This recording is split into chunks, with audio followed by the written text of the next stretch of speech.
This ad video sponsored by SBO Digital Marketing.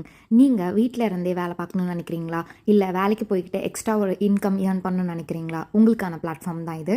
இந்த part time job மூலயமா உங்களால் தினமும் எக்ஸ்ட்ரா ஏர்ன் பண்ண முடியும். ஒரு நாளைக்கு 1 hour ஒர்க் பண்ணுறது மூலயமா 8,000 to 20,000 வரைக்கும் ஏர்ன் பண்ணலாம். ஒர்க் ஃப்ரம் ஹோமில் ஏர்ன் பண்ணனாலும் நமக்கு ஒரு பயம் வரும், ஃபேக்காக இருக்குமோ அப்படின்ட்டு. இவங்ககிட்ட கஸ்டமர் கேர் சப்போர்ட்லேருந்து, டெக்னிக்கல் சப்போர்ட்லேருந்து, ஈவன் தோ அவங்க மேனேஜ்மெண்ட் வரைக்கும் எல்லாமே நல்லாயிருக்கு. அதனால் மட்டும்தான் இந்த ஜாப்பை உங்களுக்கு யூஸ் ஆகுன்னு நாங்கள் இந்த வீடியோ மூலயமா உங்களுக்கு தெரிவிச்சுக்கிறோம்.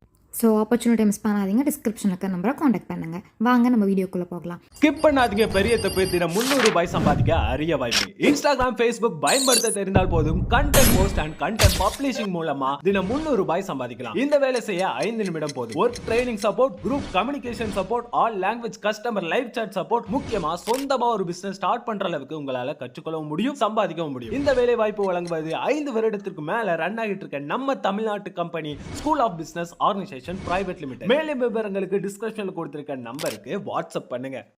இன்றைக்கி நம்ம வீடியோவில் எதை பற்றி பார்க்க போகிறோம் அப்படின்னா, திருப்பதியில் நடக்கக்கூடிய மிஸ்ட்ரியான திங்ஸ். அதாவது பெருமாளுக்கு முடி இருக்குது, சங்கு சத்தம் எனி டைம் கேட்டுகிட்டே இருக்குது, அந்த மாதிரிலாம் இல்லைங்க. இப்போவும் நம்ம கண் கூட பார்த்துட்ருக்க உண்மையான திங்ஸை பற்றி என்னென்னு ஷார்ட் அண்ட் ஸ்வீட்டாக பார்க்கலாம். ஃபஸ்ட் திங் என்னென்னா, நம்ம திருப்பதி பிரிஞ்சு போனதே 1950s தான். திருப்பதியா சென்னையா அப்படின்ற பார்க்குற பட்சத்தில் நமக்கு திருப்பதி ஆந்திராவுக்கும் சென்னை நமக்கும் எடுத்துக்கிட்டோம். இன்னொரு விஷயம் என்னென்னா, திருத்தணியும் நமக்கு அப்போ தான் வந்தது. அந்த டைமில் தெலுங்கு கம்யூனிட்டி பீப்புள்ஸ் கொஞ்சம் ஜாஸ்தியாக இருந்தாங்க. திருப்பதி எங்களுக்கு வேணும்னு கேட்கும் போது நம்ம ஆளுங்க அதை விடவே இல்லை, நிறைய ப்ரொட்டஸ்ட்லாம் பண்ணாங்க. அதனால் என்ன பண்ணாங்க தமிழ்நாடு கவர்மெண்ட் அப்படின்னா, திருத்தணி நமக்கும் திருப்பதி அவங்களுக்கும் அப்படின்ற மாதிரி அப்போவே பிரித்து வச்சுட்டாங்க. அதுக்கப்புறம் செகண்ட் மிஸ்ட்ரி என்னன்னு பார்த்தீங்கன்னா, உலகத்திலேயே ஒரு கோவிலில் அதிக மெம்பர்ஸ் விசிட் பண்ணுறாங்க உலகத்திலேயே, ஓகேவா? அதுனா திருப்பதி தான். அது மாதிரி இப்போ கணக்கெடுப்பு படி நியூ இயர் அன்னைக்கு நைட்டு 75,000 மெம்பர்ஸ் ஒரே நாள் அங்கே தங்கியிருக்காங்க. இட்ஸ் மீன் பெருமாளை விசிட் பண்ணியிருக்காங்க. ரெகுலராக எவ்வளோ கூட்டம் வரும் அப்படின்னு பார்த்தா மினிமம் ஒரு 50,000 மெம்பர்ஸாவது வருவாங்க அப்படின்னு சொல்லி கணக்கெடுப்பில் சொல்லியிருக்கிறாங்க. இப்படிலாம் நினச்சி பாருங்களேன், ஒரு நாள் 50,000 பேர் எப்படி இருக்கும் அந்த இடத்த நினச்சாலே ஷாக்கிங்காக இருக்குல்ல. மூணாவது விஷயம் என்னென்னா, இந்த பெருமாள் கோவில் பார்த்திங்கன்னா 12 இயர்ஸ் ஒன்ஸ் ஒரு பூஜை பண்ணுவாங்க. அந்த பூஜை பேர் என்னன்னா அஷ்டபந்தன பாலாலய சம்போ ரக்ஷணம் அப்படின்னு. இது ஏன் 12 இயர்ஸ் ஒன்ஸ் பண்ணுறாங்கன்ற கான்செப்ட்லாம் தெரியாது. ஆனால் இந்த 12 இயர்ஸ் ஒன்ஸ் இந்த பூஜை பண்ணும்போது என்னென்னா, இந்த கோவிலை ரெனோவேட் பண்ணுவாங்க. இந்த ஆர்கிடெக்சர் டீம் எல்லாம் கூட்டிகிட்டு சுத்தமான இடங்களை சுத்தம் பண்ணுறதா இருக்கட்டும், ரொம்ப இந்த சிலைகள்லாம் கலை இழந்திருக்கும்ல அதெல்லாம் புதுப்பிக்கிறதா இருக்கட்டும், அந்த மாதிரி விஷயங்கள்லாம் அந்த 12 இயர்ஸ் ஒன்ஸ் பண்ணுவாங்க. அதுவே ரொம்ப மினிமம் தானே. அந்த மாதிரி அந்த டேலே டிவோட்டிஸ், அதாவது சாமி கும்பிடுறவங்களெல்லாம் ரொம்ப கம்மியாக தான் உள்ளே விடுவாங்களாமா, ரொம்ப மினிமமாக தான் உள்ளே விடுவாங்க. அப்படி பார்த்தாலே ஒரு நாளைக்கு 30K மெம்பர் போயிடுவாங்களாம். இருக்கிறதுலேயே ரொம்ப ரொம்ப கம்மியான டிவோட்டிஸ் தான் உள்ளே விடுறாங்க அன்றைக்கி. ஆனால் அன்றைக்கி கூட்டமே பார்த்திங்கன்னா மினிமம் 30K மெம்பர்ஸ் இருப்பாங்க அப்படின்னு சொல்கிறாங்க. இதெல்லாம் ரொம்ப ஷாக்கிங்கான நியூஸ் தான். 4th ஒன் ரொம்ப ரொம்ப பெஸ்ட்டானது இதுதான். இப்போ நம்ம பெருமாளுக்கு யூஸ் பண்ணுற பூஜை பொருட்கள்லாம் நம்ம லைவாக பார்க்க முடியுமா? டிவியில் காலையில் எழுந்திரிச்சோன்னே பார்க்குறோம், வா பெருமாளுக்கு பூஜை பண்ணுறாங்க அப்படின்னு பார்க்குறோம், துளசியை பார்க்குறோம், ஃப்ராக்ரன்ஸான திங்ஸ் யூஸ் பண்ணுறத பார்க்குறோம்.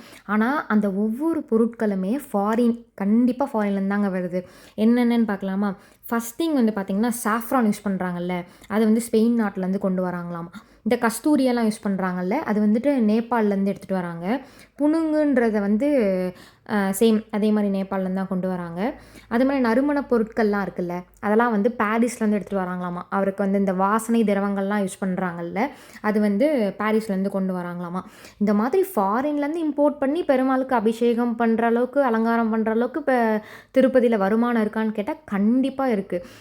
உண்டியலில் மட்டுமே ஒரு நாளைக்கு 3 கோடி ரூபாய் விழுது. இது யாரை நம்ப முடியுமா? நம்பி தான் ஆகணும், இதுதான் உண்மை.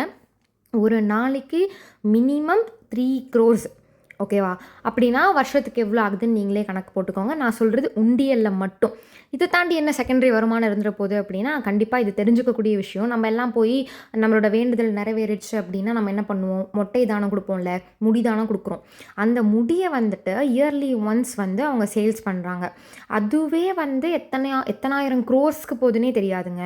மினிமம் பார்த்தீங்கன்னா 3,000 crores வரைக்கும் டிமாண்ட் பேசுவாங்களாமா அந்த ஹேருக்கு. இப்படி இவ்வளோ ரேட் இருக்கிற முடிக்கும், அதே மாதிரி இவ்வளோ ஃபண்டு வர்ற ஒரு கோவிலுக்கும், இவ்வளோ பக்தர்கள் தன்னோட பணத்தை கொடுக்குற கோவில் கோவிலுக்கும் வந்துட்டு காசுக்கு பஞ்சமே கிடையாது. ஸோ அவங்க ஃபாரின்ல என்ன எந்த மூலை முடுக்குலேருந்து எந்த பொருளை வேணால் கொண்டு வந்து பெருமாளுக்கு அபிஷேகம் பண்ணலாம். இந்த மாதிரி ரியல் திங்ஸ் தெரிஞ்சுக்கணுன்னா மறக்காமல் சப்ஸ்கிரைப் பண்ணிட்டு வெயிட் பண்ணுங்கள். பாய்.